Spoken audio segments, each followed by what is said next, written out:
Bienvenido, espero que estés teniendo una buena mañana, un buen día o cualquiera que sea el momento en que me estés escuchando, me estés viendo.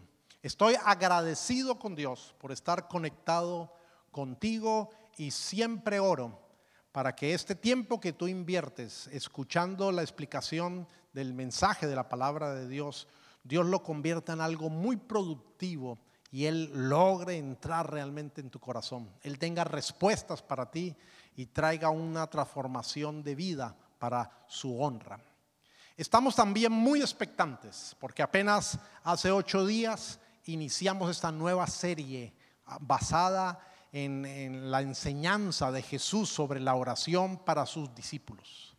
Básicamente hemos hablado de Mateo capítulo 6, donde Jesús enseñó a orar a sus discípulos, y hoy seguiremos desarrollando un episodio más. Y estamos muy entusiasmados porque esto nos está dando una nueva visión de cómo orar, de cómo relacionarnos con Dios, y no solamente de cómo orar, sino principios que están enriqueciendo nuestra vida. Recuerda que estamos en el tiempo que se llama Cuaresma, donde estamos meditando, preparándonos para aquel día cuando esta cuenta regresiva de Cuaresma llegue a la celebración o al recordatorio de la entrada triunfal del Señor Jesús a Jerusalén. Y que la semana siguiente nos va a llevar a pensar en temas muy importantes, en la muerte del Señor Jesús, en su sepultura, pero también en su resurrección, y nos prepararemos para celebrar de una manera muy especial tal acontecimiento que ha cambiado el mundo entero y que también ha cambiado nuestras vidas y puede cambiar la tuya si aún no le conoces como tu Señor y Salvador. Así que te invito a que estés conectado, te animo a que compartas esto con familiares, con amigos, y quiero pedirte que por favor me escribas tus comentarios, tus reacciones, tus preguntas o tus necesidades de oración al correo electrónico que aparece allí, que con mucho gusto estamos contestándolo y estamos tomando tiempo para orar por estas peticiones. Cualquier duda puedes contactarme y que yo tomaré tiempo para contestarte. Ora conmigo ahora pidiéndole al Señor que nos prepare para este hermoso tiempo de meditar en su palabra. Gracias, Señor, por la enseñanza que tienes para nosotros. Gracias, Señor, porque nos estás edificando, enseñándonos cómo relacionarnos contigo. Gracias por ser el Padre Celestial bueno que tú eres. Habla a nuestro corazón y glorifica y exalta tu nombre.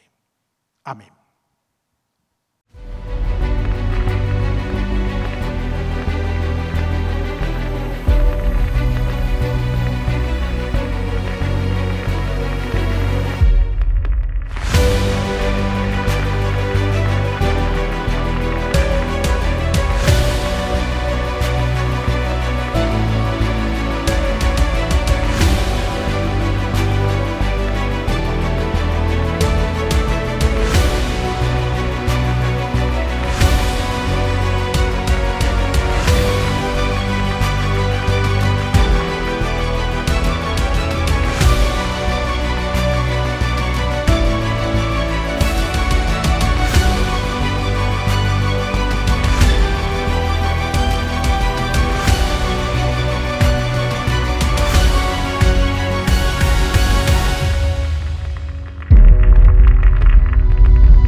Por favor, acompáñeme orando para que pidamos la dirección de Dios en esta mañana para meditar en su palabra.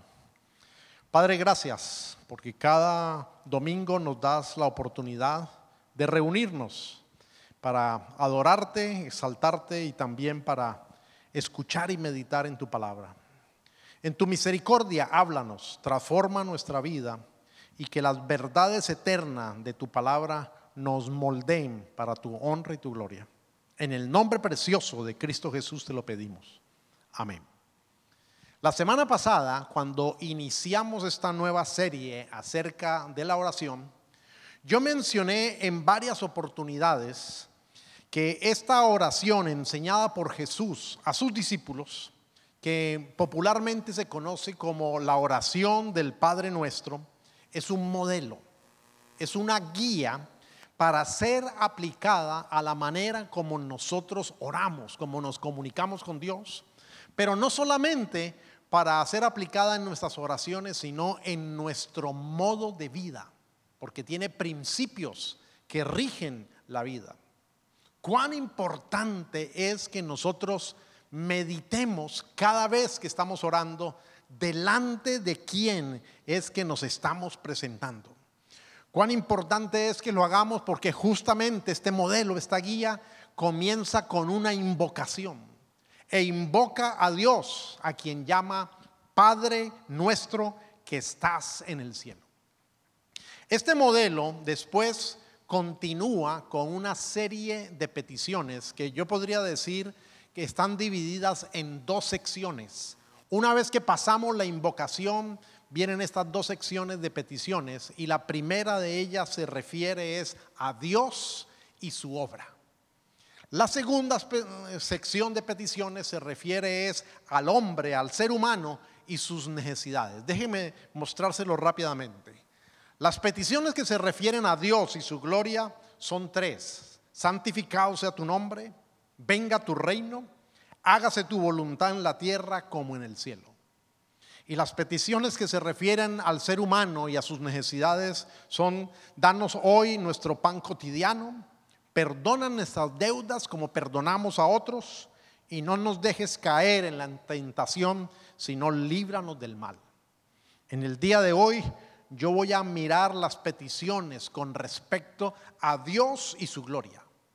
Realmente pudiéramos usar un sermón para cada una de estas peticiones o aún más, pero en esta mañana yo voy a mirarlas como una unidad, y en un lenguaje más coloquial voy a mirarlas como si fueran un emparedado, y me voy a enfocar en el centro, en la petición que está en el medio. Porque cuando dice venga tu reino, esto está relacionado, es una sola unidad. Tiene que ver la venida del reino para que realmente el nombre de Dios sea santificado.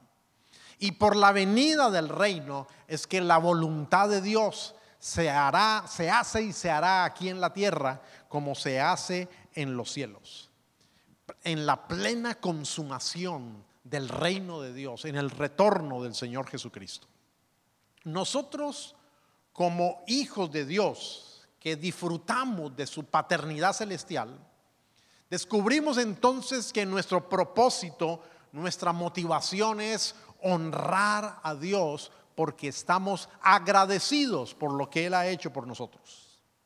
Así como encontramos en los mandamientos de Dios un principio rector de vida, un principio que guía y enriquece la vida, el cual dice honra a padre y madre. De igual manera, cuando esto lo aplicamos a Dios, cuando estamos interesados en honrar a Dios, en que su nombre sea santificado, cuando estamos interesados entonces en que su nombre sea tenido por santo, honrarlo, glorificarlo, esto es una verdad que se convierte en un propósito en nuestra vida para todo lo que hacemos.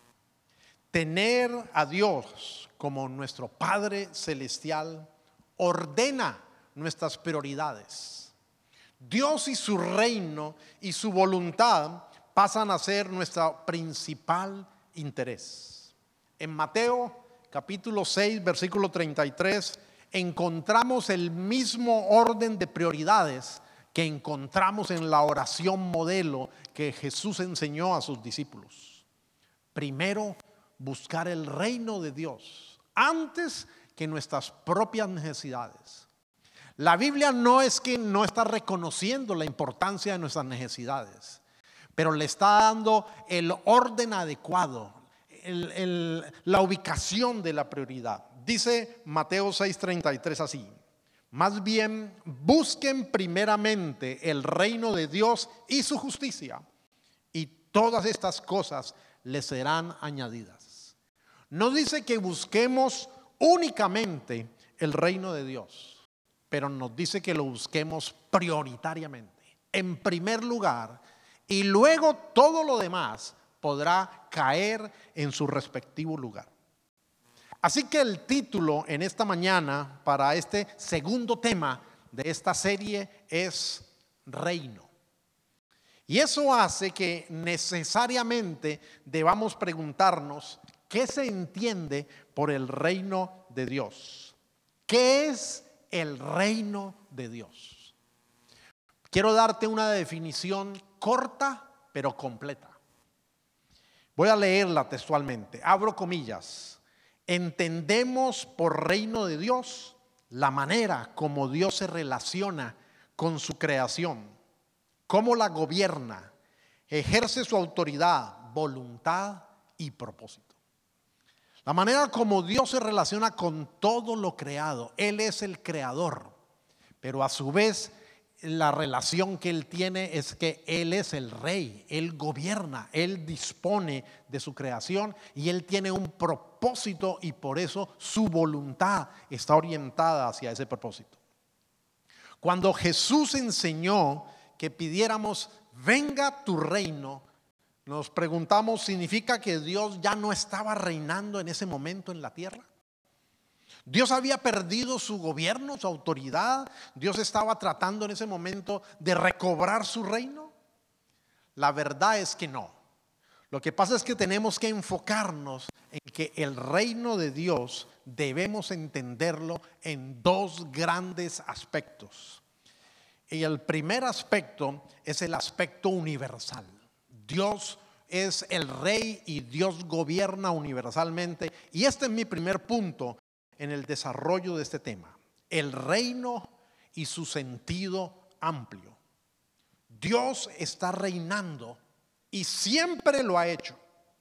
Es lo que los teólogos llaman el ya, porque es presente, que a su vez significa que como Dios está reinando y es un reino universal, Dios es soberanamente inmutable. No hay nada ni nadie por encima de Él.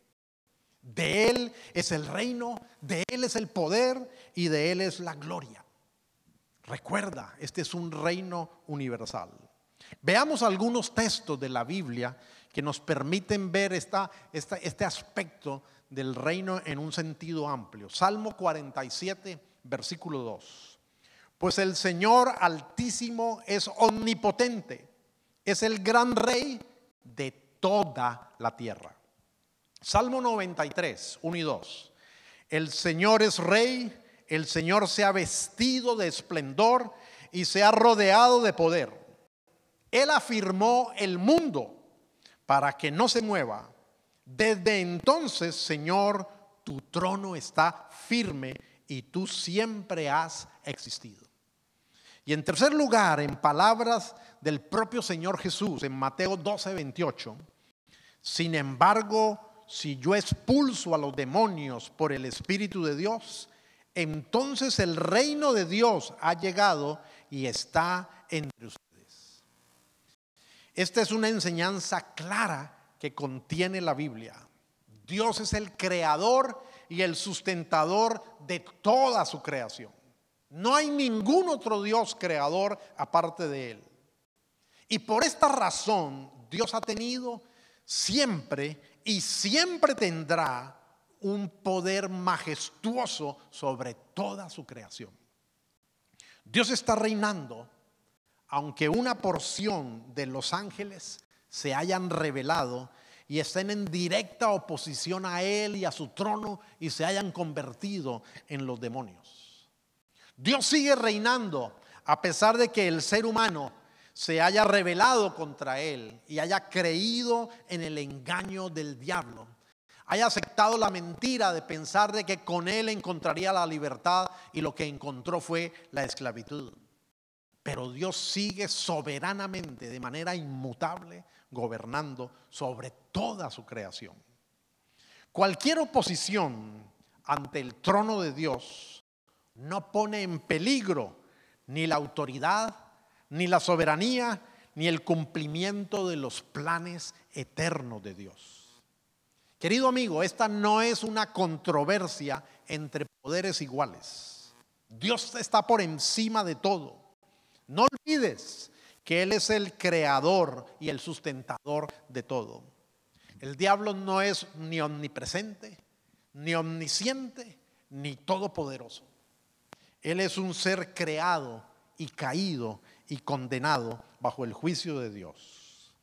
Ahora, así como es de importante saber y creer en el sentido del reino de Dios, en el sentido amplio de este reino, también debemos reconocer que la Biblia nos presenta un segundo aspecto del reino de Dios.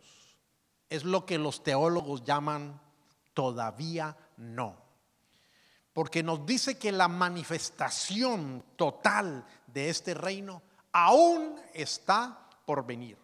Y este es mi segundo punto en esta mañana. El reino en su sentido estricto. En este sentido estricto, el reino de Dios se desarrolla, fluye y crece hasta el punto que se extenderá a todo el mundo. Una de las maneras más convenientes, más claras de ver esta perspectiva del reino de Dios está en las palabras de la oración del Señor Jesús.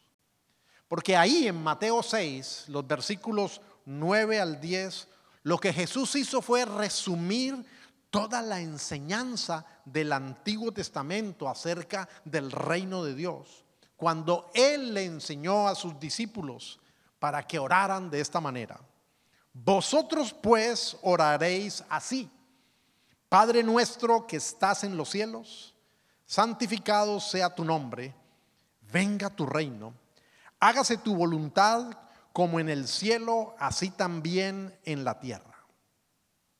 Ahora que ya sabemos que en un sentido el reino de Dios es amplio, que Dios ha gobernado siempre toda la creación, entonces al escuchar estas palabras de Jesús, nosotros deberíamos estarnos preguntando: ¿qué quiso decir Jesús cuando dijo venga tu reino?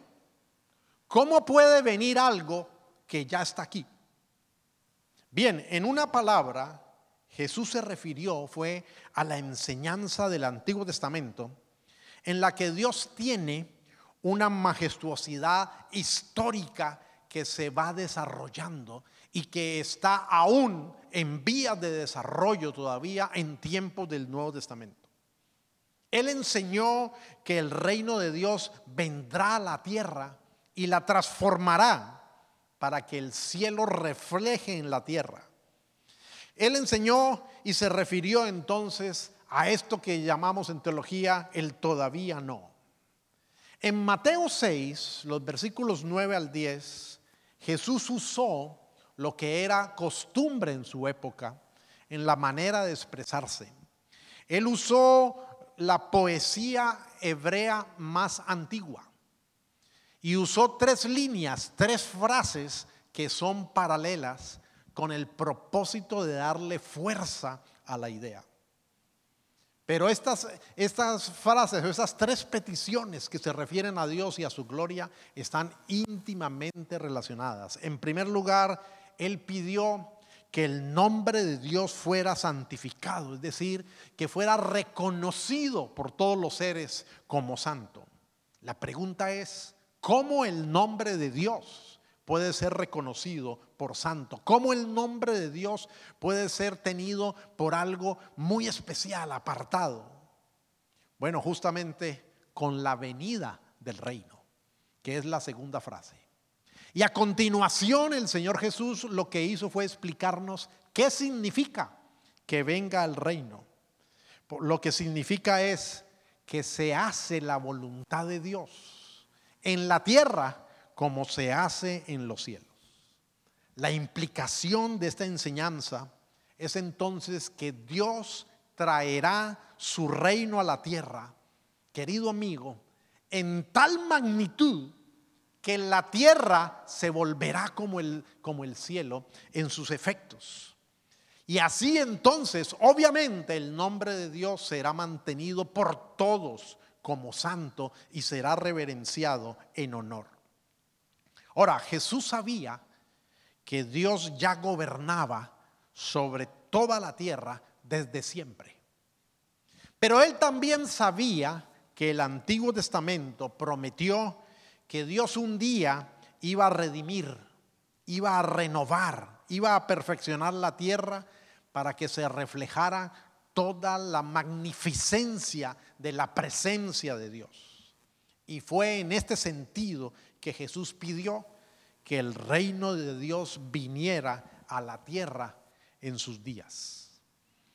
Para poder entender cómo el reino puede venir y cómo la voluntad de Dios pudiera hacerse en la tierra como se hace en el cielo, yo creo que tenemos un cuadro que fue pintado en el libro de Daniel, en el capítulo 7, los versículos 9 al 10, que nos muestran de una manera muy clara lo que es el trono de Dios, lo que es la majestuosidad de Dios en el cielo. Voy a leer los versículos 9 y 10. Estuve mirando hasta que fueron puestos unos tronos y se sentó un anciano de días. Su vestido era blanco como la nieve, el pelo de su cabeza como lana limpia. Su trono llama de fuego y fuego ardiente en las ruedas del mismo. Un río de fuego procedía y salía de delante de él. Miles de miles lo servían y millones de millones estaban delante de él. El juez se sentó y los libros fueron abiertos. Esta descripción no es extraña acerca del trono de Dios cuando nos está mostrando la presencia de Dios en el cielo. Por el contrario, es el tipo de escena que encontramos cada vez que la Escritura habla del trono celestial de Dios. Pero hay ahí también dos aspectos que nosotros debemos remarcar. La Escritura, por un lado, nos enseña que Dios es omnipresente. Él está en todo sitio a la vez. En todo lugar está Dios. Pero en su omnipresencia, Dios es invisible. Pero en el trono, en la descripción, en este cuadro majestuoso de la gloria de Dios, lo vemos a Él sentándose en el trono, con vestidos blancos radiantes, con pelo blanco como la lana, y el trono está ardiendo en llamas y el fuego fluye del trono. Así que la presencia especial de Dios en su trono es majestuosa, es irresistible. Él aparece como el todo glorioso en su esplendor deslumbrante y así inunda el cielo, pero es una presencia visible. Por un lado, la Biblia nos habla de que Dios está en todo lugar omnipresente, pero es invisible. Pero también nos muestra su presencia especial de una manera visible y una presencia majestuosa, extraordinaria. Hagamos una comparación esta mañana. Imagínate, compara cómo es la gloria del trono de Dios con la gloria que se ve de Dios aquí en la tierra.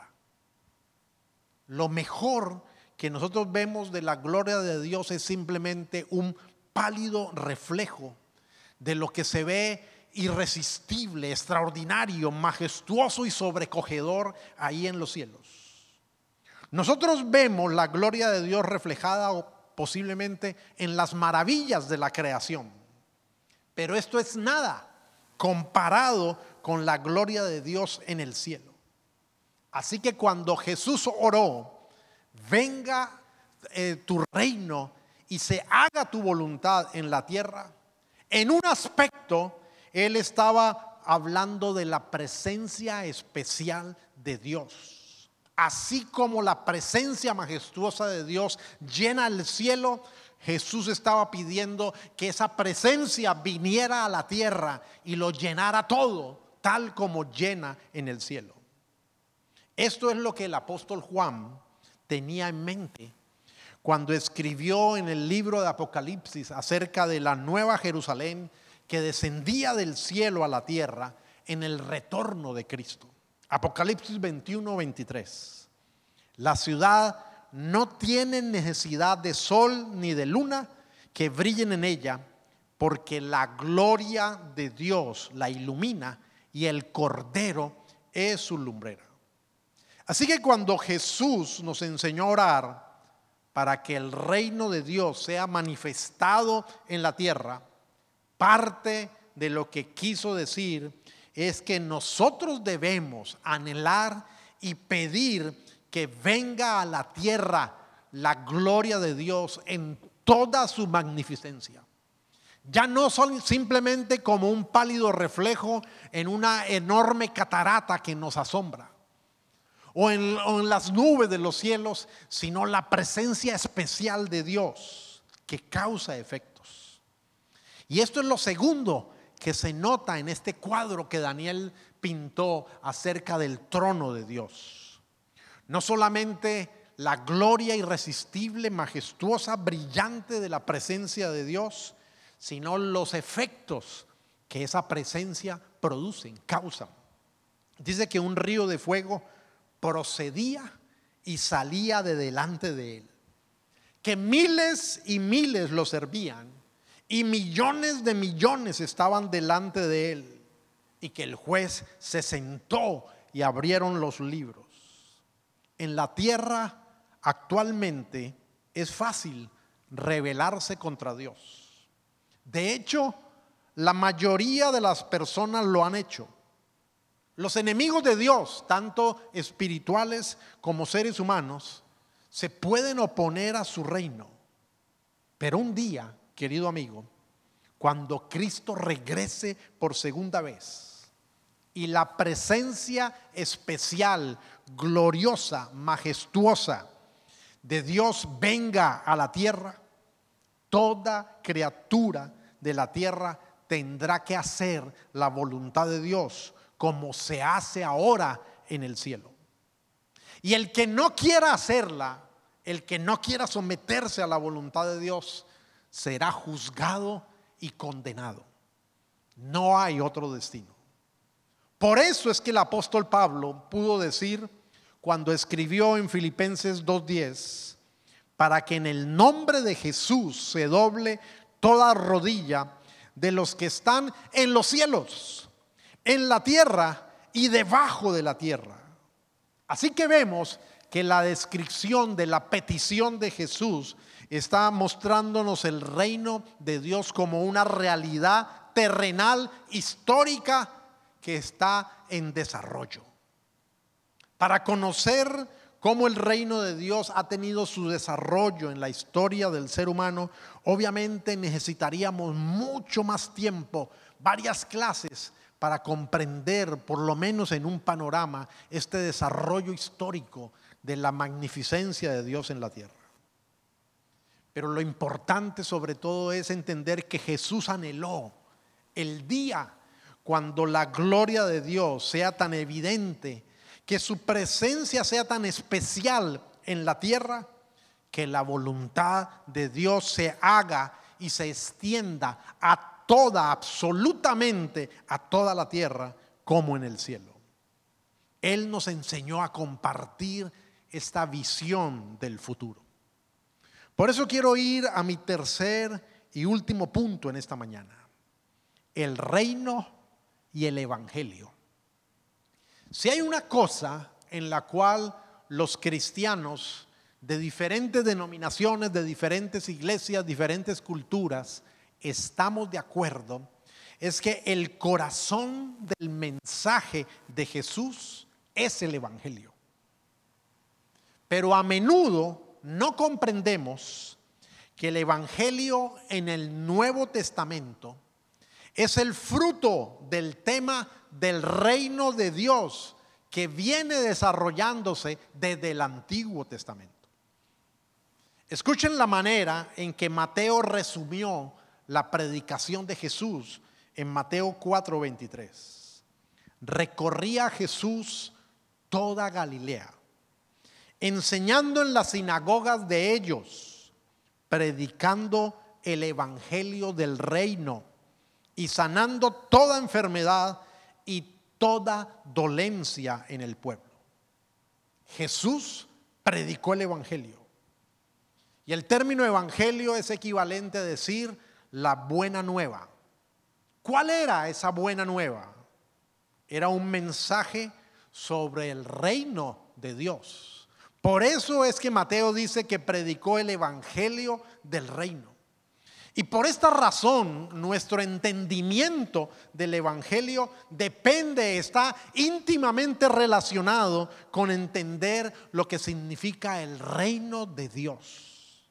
Es importante ver que en el Nuevo Testamento se enfatiza la expansión del reino de Dios al mundo entero, como también se enfatiza la expansión del mensaje del evangelio al mundo entero. De hecho, el Nuevo Testamento enseña que un día la esperanza que tenemos de que esta expansión sea mundial y alcance hasta el último rincón, realmente se cumplirá es con la persona de Jesús. Dios en el principio estableció en la tierra su reino y estableció su presencia gloriosa en una pequeña porción de la tierra. No en toda la tierra, sino en una pequeña porción de la tierra, en el huerto del Edén. De alguna manera el huerto del Edén representaba lo que es la presencia especial del trono de Dios en el cielo. Porque nos dice la escritura que en el huerto del Edén era hermoso, era majestuoso y que la presencia de Dios se paseaba libremente.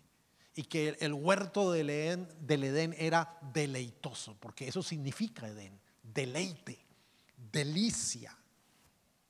Y Dios estableció al primer hombre y a la primera mujer, Adán y a Eva, como sus representantes, como sus imágenes. Fuimos creados a imagen de Dios para representarlo. Y Dios le dio al ser humano la autoridad de gobernar en representación de Él, y lo estableció entonces como una especie de rey, representante del verdadero rey del universo, y lo estableció como sacerdote para que desde allí, desde el huerto del Edén, generara una cultura que se expandiera al resto de la tierra y generara una cultura que fuera conforme a la voluntad de Dios y mostrara lo que es el reino de Dios. Lamentablemente, Adán y Eva fracasaron en este intento. Lamentablemente, desconfiaron de Dios y creyeron en el engaño del diablo. Pero Dios había establecido un plan a largo plazo para redimir a algunos de los seres humanos por su gracia, por su misericordia. Y la primera promesa de este plan a largo plazo lo encontramos en Génesis 3:15. Y más tarde, Dios formó un pueblo terrenal. Dios escogió un pueblo, e igualmente por su gracia, no por los méritos de ellos. Y en los alrededores de donde había estado el huerto del Edén, los estableció en una tierra prometida. Y de igual manera los estableció y les dio autoridad como reyes y sacerdotes para que lo representaran, para que desde allí el pueblo de Israel expandiera el reino de Dios a todo el resto de la tierra.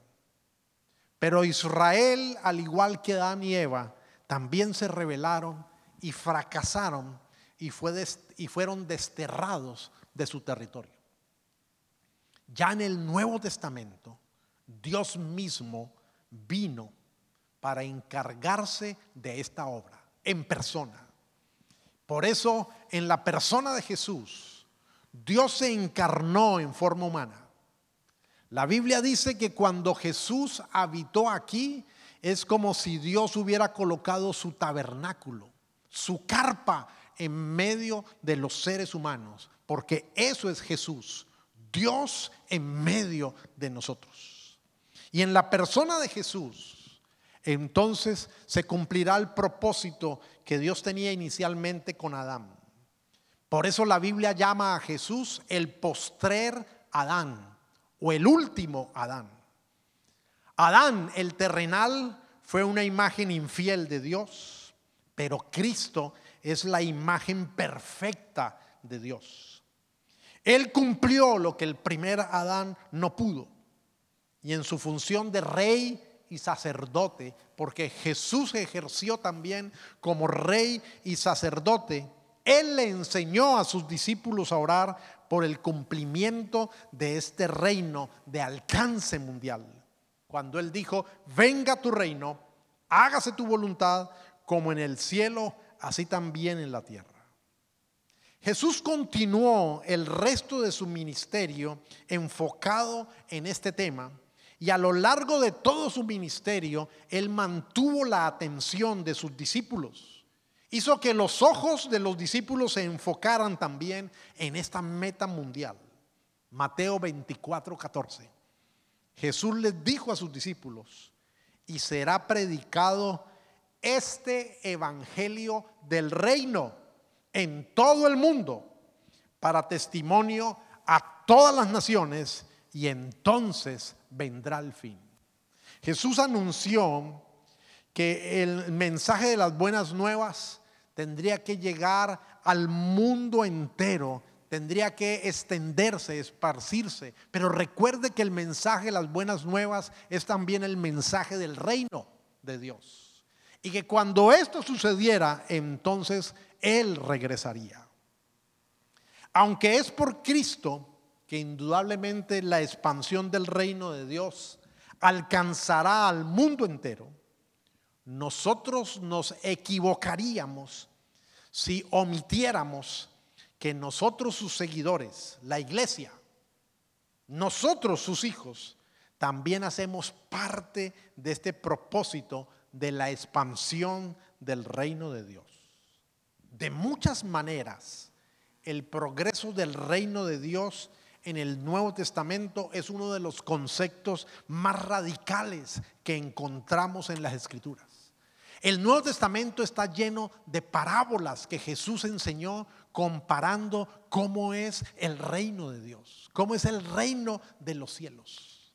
Y muchas veces enseñó que comienza como una pequeña semilla, con un inicio pequeño, hasta convertirse en un gran árbol donde las aves vienen y encuentran abrigo. Así que, querido amigo, es durante este tiempo que nosotros, que gozamos de la paternidad de Dios y que seguimos la oración modelo, no solamente con nuestras palabras, sino como principios para nuestra vida, debemos colocar como prioridad traer el reino de Dios como una aplicación práctica a nuestra vida. En primer lugar, haciendo la voluntad de Dios en nuestra diaria manera de vivir. Obviamente es por el poder del Espíritu Santo. No es por nuestra capacidad que podemos cumplir con la voluntad de Dios. Pero Dios nos dio su Espíritu Santo. Jesús no nos dejó huérfanos cuando ascendió a los cielos.